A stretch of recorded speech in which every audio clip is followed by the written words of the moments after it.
I am Carey-Lee and I am rooted.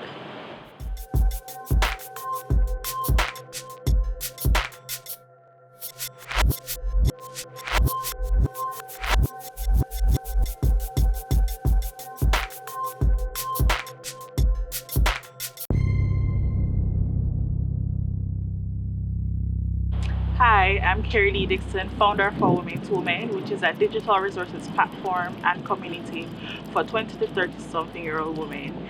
We also focus on empowering women to thrive both in their personal and professional lives.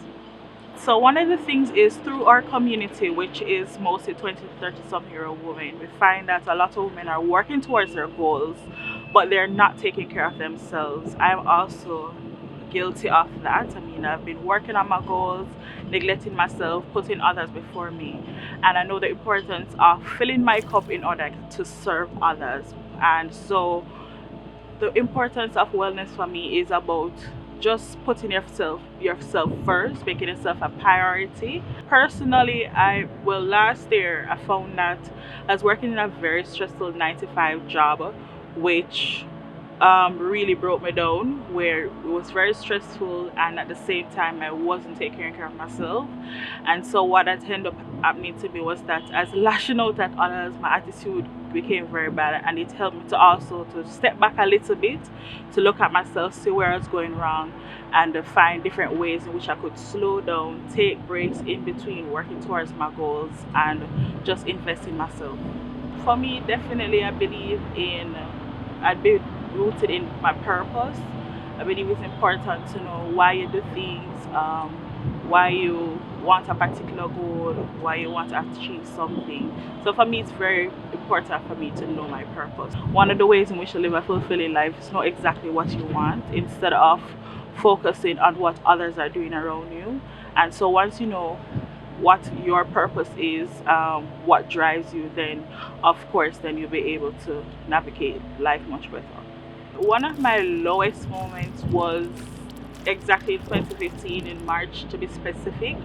At that time, it was very challenging for me in my career. I wanted to grow. I was focused on wanting for women to grow, but also wanting to grow in my 9 to 5. And I found it very challenging because it was like I was conflicted. Which road should I go? Should I stay in my 9 to 5? Should I focus on for women to women? What happened in that period was I felt very stuck. I felt like I was doing things, but I wasn't seeing the results. And because I'm somewhat of a perfectionist, I was very hard on myself. And so for that entire month, I was bawling all the time. It felt very depressing. And while I was going to work and I was putting in the results, no one around me really knew how I felt, because I tried to put on a show that everything was fine, but really and truly I was really down and very conflicted in my own life. And I would say that was really my lowest moment. And it was very difficult pulling out, but with the support of like one or two of my closest friends, I was able to pull through, and also I was able to reframe my mindset in that particular time in order to pull through that moment. I mean, for me, fear has always been a challenge for me. I've always had moments where I have to constantly push myself to step outside my comfort zone. So that's something that I struggle with daily, or probably all the time when I'm going to do something new. I also think it has a lot to do with knowing I can do it, but also at the same time somewhat worrying about what others might think. And as much as we always talk about, oh, we shouldn't worry about what others think, it's natural for us as humans to kind of compare ourselves. So for me, fear is just something I always deal with, especially as it relates to doing major projects, something that I've never done before. And so one way in which I try to push myself through the fear is going back to my why. Why do you want this goal? What are you going to stay comfortable, or are you going to push yourself further? So those are just some of the little things I keep reminding myself, I keep telling. And so what really works for me also is like affirmations, like you'll be fine, you can do it, stuff like that works for me. Affirmations, reminding myself why, and just keep pushing.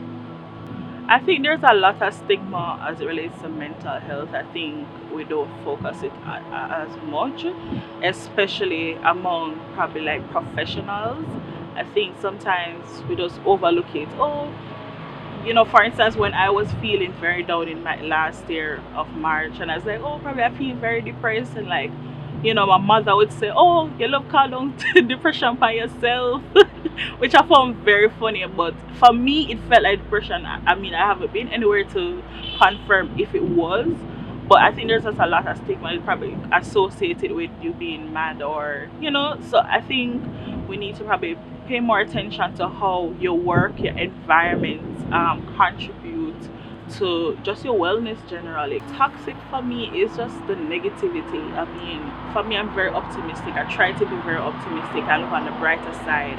So for me, toxic is constantly coming up with negative comments or reasons why we can't do something, or constantly pitting people against each other, or as simple as even just tearing down people. They're trying, but at the same time you're trying to find reasons why they can't thrive. So for me, I'd consider that toxic. I was in an environment at that time which was very toxic, and it affected me a lot more than I even realized. So if we could look more as it relates to wellness in the workplace among professionals, I think that would be really good. I think first of all, it has to come with self. You have to be okay with, well, first off, before even getting okay, is first you have to do a lot of self-evaluation, because for me personally, that's what works. You have to take a moment, step away from the noise, step away from your circle of friends, and really check yourself, what's going on with me, because you'll know, your body, your mind you'll know when you're shifting. And so I would definitely say, take some time, do some evaluation, and then be okay with knowing, like, okay, I'm not fine.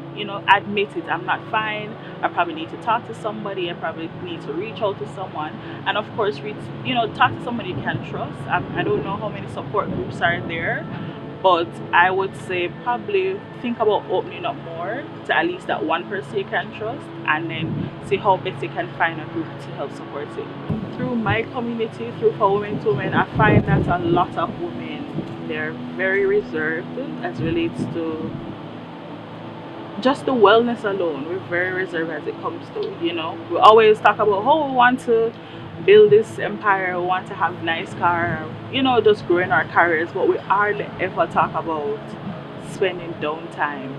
And I think a lot of times I think there's some kind of stigma with women doing things alone. There's so much stuff around it, like, oh, you shouldn't go to a hotel by yourself. I mean, what's wrong with that, And for me, that's also a part of self-care, just stepping away. And so for me, I'd really want to see more women just open up more, also to take time for themselves.